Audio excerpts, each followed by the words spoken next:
Alright, what is up guys? My name is Jack McNeil. I'm here on MLBTalk101 with Lance McCullers. Now first of all, do you prefer the name Lance McCullers Jr. or just Lance McCullers? I know you're Junior, I like Junior. Okay. Yeah. So we got Junior here. Now your dad, funny about that, he was also selected 41st overall before he got into professional baseball. For you last year, you not only won the Gatorade Player of the Year, which I'm sure we'll talk about some of those numbers, but you also was drafted. What was the bigger honor in your point? Getting drafted 41st or getting the Gatorade Player of the Year? That's tough, getting drafted is something every kid who plays baseball wants to do. But I mean, getting that Gatorade National Player of the Year award is something that only one person gets every year, and the names on that list for individual sports are incredible. So that's something that is extremely special to me. Yeah, absolutely. I saw the list. It was like the last 10 of them was like the first, 10 picks in the drafts overall. You got huge names in that. So that's a big one. Now going into last year's draft, you're coming out to Jesuit High School, 0.18 ERA. I mean, you don't have to be a statistician to look at that, but did you really pay attention to those numbers and realize how historic of a senior year in high school that you had? Actually, I didn't want to give up any runs my senior year. That was the goal, was to throw 80 innings and not to give up any runs. I threw 78 and gave up 2. And those were actually in my last 2 of the runs came in like my last 3 or 4 starts. Okay. So I got pretty close, but no, it was a good year. I had a lot of guys behind me that were really good, a lot of D1 players, so had a lot of help. Yeah, absolutely. So you're talking about the numbers, ridiculous amount of strikeouts in 77, 78 innings, 2 earned runs, just ridiculous numbers. So you won the Gatorade Player of the Year. I believe you had an interview with Sean Casey on MLB Network, and then they let you know that you won it, and that's why you're being interviewed. So it was a huge honor for you. Now, growing up, I heard you also won the Jackie Robinson Award, yeah. Which, what did that mean to you as a high schooler to have those 2 huge awards in front of you? Well, I mean, the Jackie Robinson Award is kind of like the Gatorade Award. It's given out once a year by Perfect Game at the Perfect Game All-American event. So they have their All-American team, so the guys that they feel are like the best in the country, and they select the rising senior, the guy I think is the best going into his senior year. So that was another great honor, another great award. They're both sitting at home. That's pretty cool. Yeah. So you now are drafted. You're going into draft day. Now you got to be having a lot of calls, working out for teams. When I was, reading up on the draft, as a Cardinal fan, I'm trying to be as non-biased as possible. When I saw they didn't pick you at 26 after they picked, Walker at 19 or something, I was just absolutely kind of pissed off, to be honest with you, because I see you as you're ranked 15th overall. You got just major heat, some good secondary stuff that you're working on. The changeup, they said, is really the only thing that you could refine and that could be, make or break right there. But they project you as obviously a starter, but down the line, just a nasty closer. I mean, you could be lights out. So a first-round pick, 15th, top 15, 20 picks, you end up getting 41st overall. And you can kind of completely look at that and say it was because of the slot system for the draft, and the Astros had to pay obviously a lot more to get you because it's a first-round talent. Were you a little disappointed that you ended up falling that far? Or is it, you're almost getting the same amount of money, and you kind of understand why you were picked that far because of the budgetary constraints, or were you disappointed by that? I think it was a new year for the draft. It was a new year for baseball.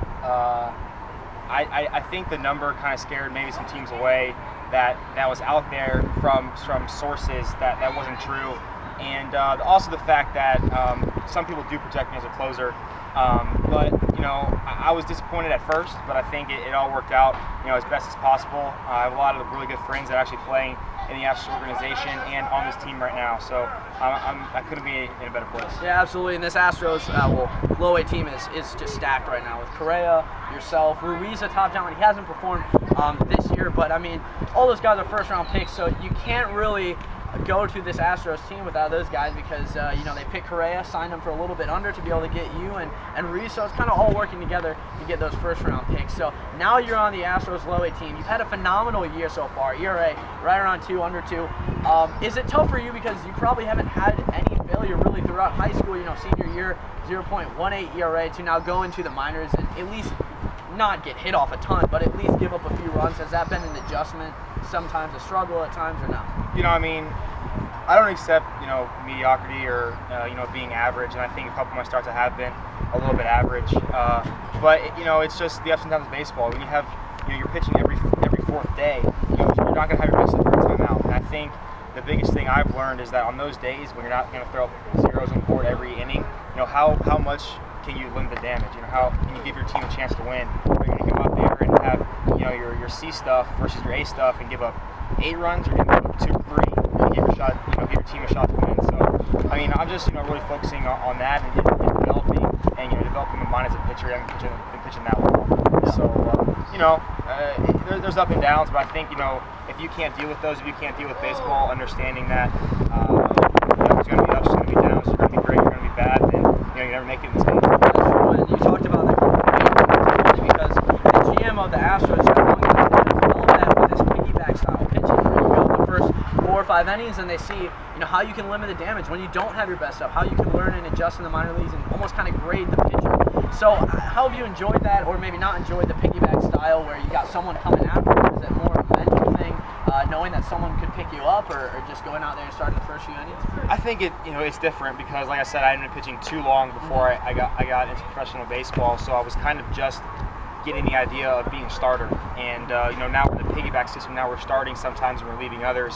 Yeah. And as a starter, you like the fact that you'd be able to pitch 7-8 innings in one game, be able to settle in. But that's not how it is. That's not how it's been going. But I've liked the piggyback system. I think it gives guys equal opportunity, to show what they have. If you have a bad outing, you get right back out there. You're not on a 6-day rotation, which a lot of minor league teams do. Yeah. So it's good. There's ups and downs to everything, and when you go out there, you just have to pitch well, and everything will take care of itself. Yeah, absolutely. Just one more question, and it's funny because the piggyback style worked when the Cardinals did it a few years ago. Jeff Longhouse was still involved there, and now they have all these great pitching prospects. And now the Astros are in a tough spot, but hey, they have 2 less wins than the Brewers, so you know what? Yeah. They're starting to come back a little bit. You got some teams struggling, and no surprise there. They got a very low budget right now, but their minor league system is growing. You got a Pell. He could be joining the team. I mean, your team moving forward could make a real playoff push against some of these teams that you see right here. As a pitcher this year, where do you see yourself going? And talk about your last performance, at least the last time I saw you. You struck out Byron Buxton a few times. What was it like facing a hitter to his magnitude? In my opinion, there's 2 leagues, the minor leagues and there's the big leagues. So, it doesn't matter to me if I'm low A or if I'm high A or if I'm double A or triple A. If you're in the minor leagues, you're working on things, you're trying to refine your game, you're trying to get better. So, where I am, what city I'm in, what team I'm pitching for, that's all because I'm trying to pitch for the Astros. Yeah. So, as far as whatever they do with me this year, where they move me up, they keep me here the whole year, I'm not really too worried about it. I'm just trying to, put together good starts. And, like I said, develop more as a starter, develop more as a pitcher. And Byron's a great dude. I got to meet him over the All-Star weekend. Really, really good guy.